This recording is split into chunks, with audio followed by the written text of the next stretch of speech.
I stood in silent disbelief, staring at the fence that now sliced right through my late grandfather's land. The land I inherited, the land I bled for.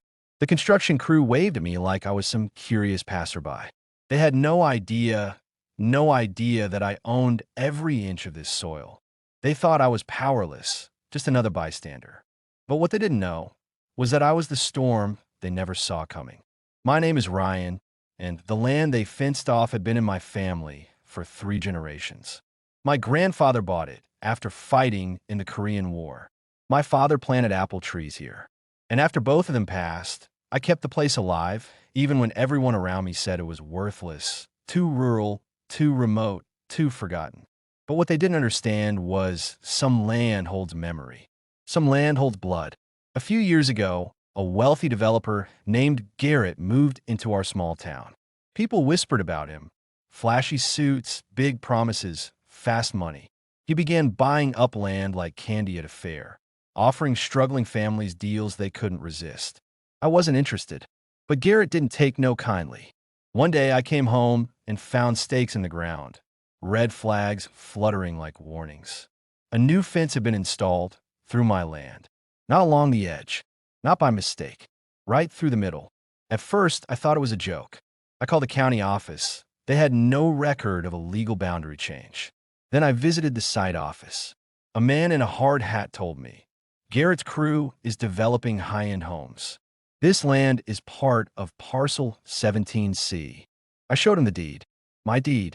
He scratched his head. That can't be right. I walked the length of the fence. Half my apple orchard was now behind their barrier. My grandfather's old barn, now on their blueprint as a rustic clubhouse.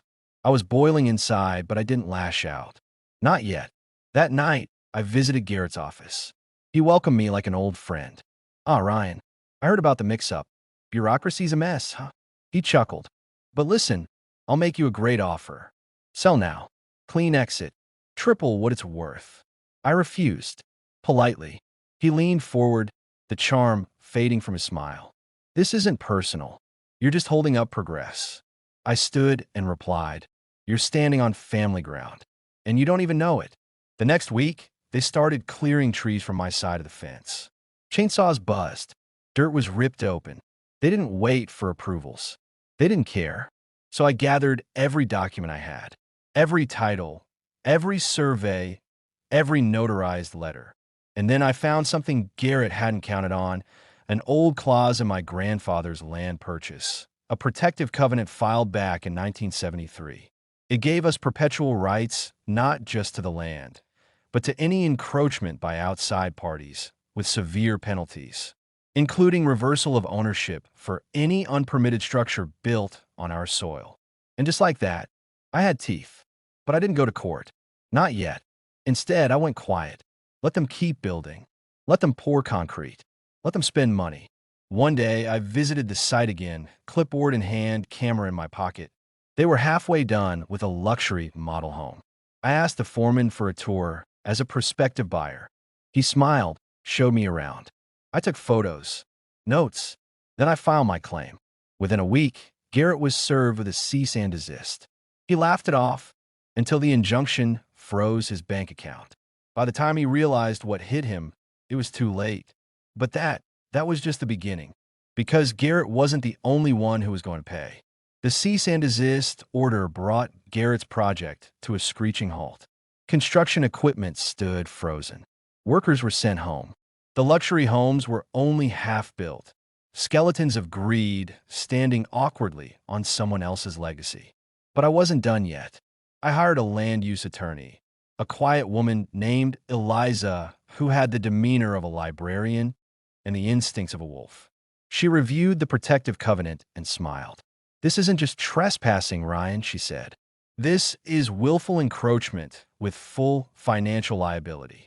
We filed a civil suit for damages, including restoration of the orchard, removal of unpermitted structures, and emotional distress. But Eliza had something better up her sleeve.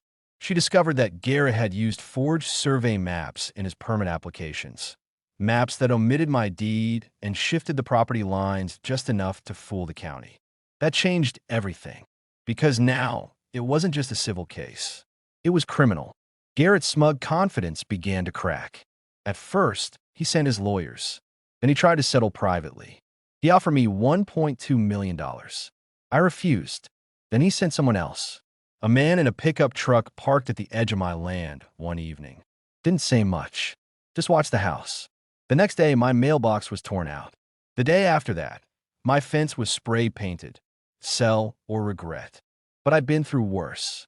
My father battled cancer on this land. My grandfather dug irrigation ditches with his bare hands. I wasn't about to fold because some suit didn't like being outsmarted. I installed security cameras. I notified the sheriff. And then I did something bold. I invited the local news.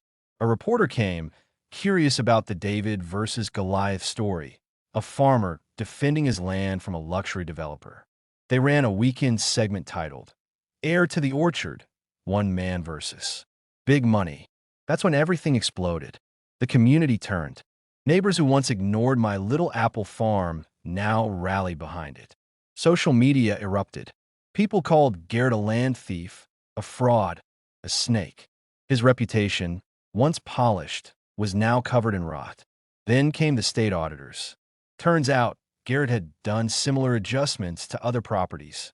3 other families came forward. Class action suit, county-wide investigation. And one night, as rain poured down like judgment from heaven, something poetic happened. The half-built luxury homes, perched right in the middle of the orchard, flooded. Completely. The engineers had ignored the natural runoff routes that my grandfather designed into the land decades ago. They filled in the retention ditches. They paved over the natural slope. And now, Mother Nature took revenge. Basements filled, walls warped, foundations cracked. The very fence Garrett's crew built collapsed into the mud. Within weeks, Garrett's investors pulled out. His development firm went bankrupt. And me? Well, I didn't just win the case. The court awarded full damages, including payment for restoration of my orchard, demolition of every unauthorized structure, public apology published in the local paper, $850,000 in total compensation, but the part that made it sweet? The judge ordered that Garrett himself, not just the company, would be personally liable for the forgery and harassment. And that man who once tried to buy me out, he now owed me money. I restored the orchard, rebuilt the barn, planted new saplings beside the old ones. And where the luxury homes once stood, I turned that land into a community garden, free produce for anyone who needed it. People came, not just for apples, but to sit under the trees and hear the story of how one man stood his ground and let the roots of justice dig deep. Because sometimes all it takes is one quiet voice standing tall where others try to build over it. If this story moved you, if you believe in standing up for what's right, even when the odds are against you, then hit that subscribe button right now. We post real, raw, heart-wrenching animated stories like this every week. Turn on the notification bell so you never miss a twist. And remember, your voice matters. Your story deserves to be heard.